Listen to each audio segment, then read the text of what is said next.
হিন্দু বন্ধুর বিয়েতে দাওয়াত খাওয়া জায়েজ হবে কিনা জানালে উপকৃত হব। হিন্দু বন্ধু তিনি যদি দাওয়াত দেয় আপনাকে, তাহলে সেক্ষেত্রে সাধারণ দাওয়াত খাওয়া যাবে।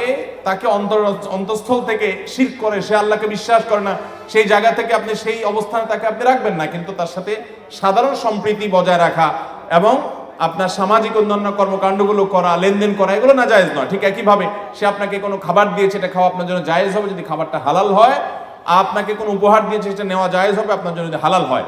সাধারণত হিন্দুদের বিয়েতে, বিয়ের অনুষ্ঠানে যে আনুষ্ঠানিকতা আছে সেটার মধ্যে শিরকের উপাদান থাকে।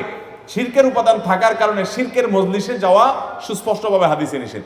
এমনিতে কোনো ভোজন অনুষ্ঠান, এমনি কোনো আনুষ্ঠানিকতা বা পারিবারিক অনুষ্ঠানে যদি আপনি যেতে চান, সেখানে আপনি যেতে পারেন। ওই যে আপনার মধ্যে ঈমানের যে ওয়ালা এবং বারার যে দাবি আছে, সেটার কোনো ঘাটতি হতে পারবে। নবী করিম সাল্লাল্লাহু আলাইহি সাল্লামকে একজন ইহুদি মহিলা দাওয়াত করেছেন, তিনি সেই দাওয়াত গ্রহণ করেছেন, আবার অনেক মুসলিমকে খাইয়েছেন। আল্লাহ রাব্বুল আলামিন সবগুলো কথা অনুযায়ী আমাদেরকে আমল করার তৌফিক দান করুন।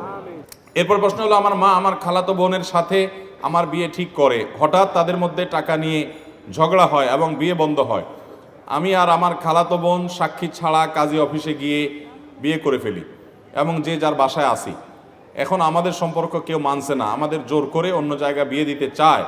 বিয়ে না করলে জাহান্নামে যাওয়ার অভিশাপ দেয়, কাজীকে টাকা দিয়ে বিয়ে বাতিল করে। এখন আমরা কি করব? জটিল প্রশ্ন ভাই। খালাতো বোনের সাথে বিয়ে ঠিক হয়েছে, এর মধ্যে টাকা নিয়ে ঝগড়া হয়ে বিয়ে ভেঙে ফেলছে। ওই যে একটু আগে বললাম, বাবা মা বেশিরভাগ ক্ষেত্রে অনেক ফ্যামিলিতে দেখা যায় যে টাকা পয়সার হিসাব নিকাশের উপর ভিত্তি করে ছেলে মেয়েদের বিয়ে ঠিক করে।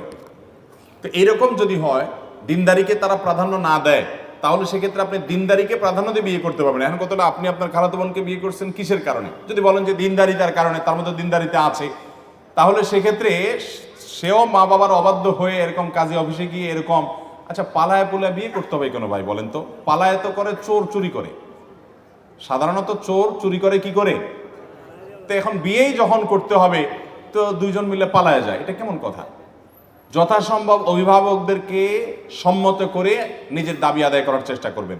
হ্যাঁ, এক্সেপশন হতে পারে যে অভিভাবকরা আমাকে যে পথে যেতে বলছেন সেখানে গেলে আমি আল্লাহর বিধান লঙ্ঘন করতে হবে, হারামে লিপ্ত হতে হবে, আমার ঈমান আমল নষ্ট হয়ে যাবে, তখন আপনি বিকল্প পথে যেতে পারেন। এই জন্য ইন্ডিভিজুয়াল এই সমস্ত কেসগুলো কোনো দক্ষ আলেমের সাথে দেখা করে বিস্তারিত বলে তারপরে পরামর্শ নেবেন। আমরা মৌলিক শুধুমাত্র নীতিমালা বললাম।